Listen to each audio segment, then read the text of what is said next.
બનાસકાંઠા જિલ્લાની ધાનેરા નગરપાલિકામાં લાંબા સમયના વહીવટદાર શાસન બાદ હવે ચૂંટણીનો શંખનાદ ફૂંકાતા જ ભાજપ અને કોંગ્રેસના દિગ્ગજ નેતાઓ 27 બેઠકો કબજે કરવા એડી ચોટીનું જોર લગાવી રહ્યા છે।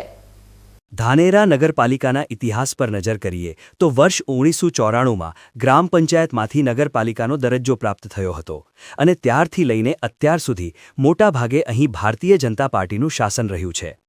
પાલિકાના પ્રથમ મહિલા પ્રમુખ તરીકે શારદાબેન સોલંકી ચૂંટાયા હતા, જો કે શરૂઆતના વર્ષોમાં સત્તાની ખેંચતાણ અને બળવાખોરીના કારણે દર વર્ષે પ્રમુખ બદલાતા રહેતા હોવાનો પણ રોચક ઇતિહાસ રહ્યો છે। અગાઉ અહીં 7 વોર્ડમાં કુલ 21 બેઠકો હતી, પરંતુ વસ્તી વધારાના કારણે હવે દરેક વોર્ડમાં 4 બેઠકો અનામત અને સામાન્ય સમીકરણો મુજબ ફાળવવામાં આવતા કુલ 28 બેઠકો માટે આ વખતે જંગ જામવાનો છે। શહેરના 7 વોર્ડમાં જ્ઞાતિ સમીકરણો પણ ખૂબ જ રસપ્રદ છે, જેમાં ક્યાંક મુસ્લિમ અને દલિત સમાજનું વર્ચસ્વ છે તો ક્યાંક બ્રાહ્મણ, પાટીદાર અને રાજપૂત સમાજના મતો નિર્ણાયક ભૂમિકા ભજવવાના છે, જેના કારણે બંને પક્ષો માટે ઉમેદવારોની પસંદગી કરવી એ લોઢાના ચણા ચાવવા સમાન બની ગયું છે। ભારતીય જનતા પાર્ટીએ આ વખતે ચૂંટણીમાં જીત મેળવવા માટે નો રિપીટ થિયરી અને કડક શિસ્તના સંકેત આપ્યા છે, જેમાં 60 વર્ષથી વધુ ઉંમરના કાર્યકરો અને 2-3 ટર્મ સુધી ચૂંટણી લડી ચૂકેલા જૂના ચહેરાઓને મેન્ડેટ ન આપવાનો મહત્વનો નિર્ણય લેવામાં આવ્યો છે। પૂર્વ પ્રમુખ પનાભાઈ પ્રજાપતિના જણાવ્યા અનુસાર ભાજપ નવા અને યુવાન ચહેરાઓને તક આપીને એન્ટી ઇન્કમ્બન્સી રોકવા માંગે છે। આ ઉપરાંત જિલ્લા વિભાજનનો મુદ્દો અને અપક્ષ ધારાસભ્ય માવજીભાઈની સક્રિયતા ભાજપ માટે કેટલી નુકસાનકારક સાબિત થશે તેના પર પણ પક્ષે ઝીણવટભરી રણનીતિ તૈયાર કરી છે। અત્યારે ભાજપના નેતાઓ અસંતુષ્ટોને મનાવવા અને સક્ષમ પેનલ બનાવવા માટે રાત દિવસ એક કરી રહ્યા છે। ભારતીય જનતા પાર્ટીમાં જનસંઘ વખતથી કાર્યરત છું। મારું નામ પનાભાઈ સોમાભાઈ પ્રજાપતિ। આ ફેરે નગરપાલિકામાં છેલ્લા 2 ટર્મથી કોંગ્રેસની બોડી બની રહી છે। લોકોમાં ખૂબ જ અસંતોષ છે અને પાર્ટીએ પણ એવો સારો નિર્ણય કર્યો છે, 60 વર્ષથી ઉપરના લોકોને ટિકિટ નથી આપવાની, 2-3 ટર્મ લડેલા લોકોને પણ ટિકિટ નથી આપવાથી નવા ચહેરાઓ જે ખરેખર પાર્ટી માટે કામ કર્યું છે એવા કાર્યકર્તાને ટિકિટ આપવાનું પાર્ટીએ વિચાર્યું છે, જે ખરેખર સરાહનીય છે અને પાર્ટી આ ફેરે સ્પષ્ટ બહુમતીથી નગરપાલિકા ધાનેરા બીજેપીની બનશે। બીજું આપણા ધારાસભ્ય છે અપક્ષ માવજીભાઈ। હવે નાની ચૂંટણીઓમાં ઘણી બધી પાર્ટીની સાથે જ રહેશે એવો મારો આત્મવિશ્વાસ છે કે પાર્ટીને નુકસાન થાય એવું કામ નહીં કરે। બીજું વિભાજનની એમાં કોઈ લોબી અસર દેખાતી નથી। જિલ્લો વિભાજન થયો એનાથી પાર્ટીને કોઈ નુકસાન થાય એવી કોઈ પરિસ્થિતિ છે નહીં અને જલવંત વિજય સાથે ભારતીય જનતા પાર્ટી વિજયી બનશે। બીજી તરફ કોંગ્રેસ પક્ષ પણ આ વખતે પૂર્ણ આત્મવિશ્વાસ સાથે મેદાને ઉતર્યો છે અને શહેર પ્રમુખ જયેશભાઈ સોલંકીના નેતૃત્વમાં પક્ષ પોતાની મજબૂત પેનલો તૈયાર કરી રહ્યો છે।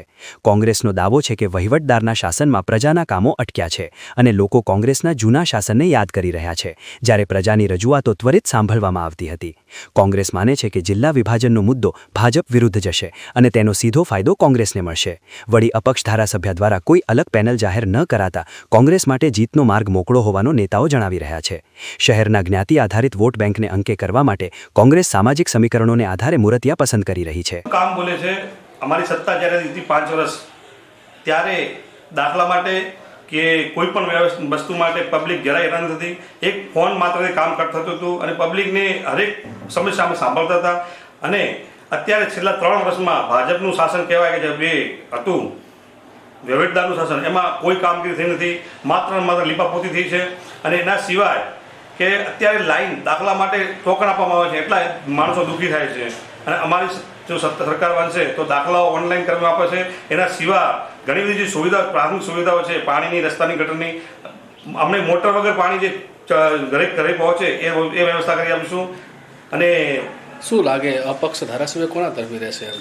અપક્ષ ધારાસભ્યનું વલણ અત્યારે કોઈ સ્પષ્ટ કહી શકાય નહીં, કેમ કે અપક્ષ ધારાસભ્ય કોઈ અપક્ષની પેનલ બનાવી નથી અને એમને કોઈ ઉમેદવારો ઉતાર્યા નથી, પણ ચોક્કસથી દેખાય છે કે ભાજપ એમને સ્વીકારતું નથી અને એમનામાં માન સન્માન જેવું છે જ, એમના સમાજમાં પણ છે, એ ક્યારે પણ ત્યાં ભાજપ વિશે પ્રચાર કરવા જવા નથી। કરશે ફાયદો કોંગ્રેસને લાગે? હા, થશે જ ફાયદો, 100% થશે, કેમ કે માણસને ખ્યાલ આવી ગયો છે કે ખરેખર કોંગ્રેસ જ છે કે જે અમને મદદ કરે છે।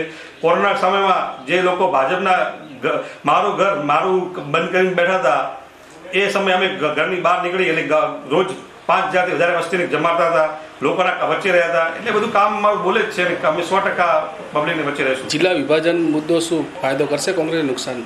100% ફાયદો કરશે. તમે જોઈ રહ્યા છો કે જિલ્લા વિભાજન વખતે કોંગ્રેસે સ્ટેન્ડ લીધું હતું અને કોંગ્રેસે જ બનાસકાંઠા માટે પહેલ કરી હતી. જ્યારે ભાજપના નેતાઓ તો ઇન્ટરવ્યૂ આપીને પણ નોટી ગયા હતા કે ભાઈ અમે તો પહેલાં કીધું બનાસકાંઠા, પછી કીધું વાવથરા. જ્યારે કોંગ્રેસે એકદમ પરફેક્ટ સ્ટેન્ડ લીધો હતો, બધી જગ્યાએ સ્વભાવો ભરી હતી, બધી જ અમે રોડ રસ્તા બંધ કરાવી આંદોલન કર્યા હતા. એના કારણે જ આજે બનાસકાંઠામાં રહ્યા છે અને બનાસકાંઠામાં રહેવાથી ફાયદા થયા છે. જ્યારે આપણે દેખાવા આવે નેનાવા રોડ, ત્યારે રાત્રે 8 વાગ્યા પછી કોઈ સુમસામ થઈ જતું હતું. અત્યારે રાત્રે 12 વાગે બેસો ને તો તમને સાધનો મળી જાય છે. અવરજવર વધી છે, બહારના ઇન્વેસ્ટરો અહીંયા આવ્યા છે અને રોજગાર વધ્યો છે. ધાનેરા નગરપાલિકાની આ ચૂંટણી આગામી સમયમાં સ્થાનિક રાજકારણની દિશા નક્કી કરશે તે ચોક્કસ છે. અત્યારે તો ભાજપ અને કોંગ્રેસ બંને પક્ષો મજબૂત ઉમેદવારોની પસંદગી અને નારાજ કાર્યકરોને મનાવવાની કવાયતમાં વ્યસ્ત છે.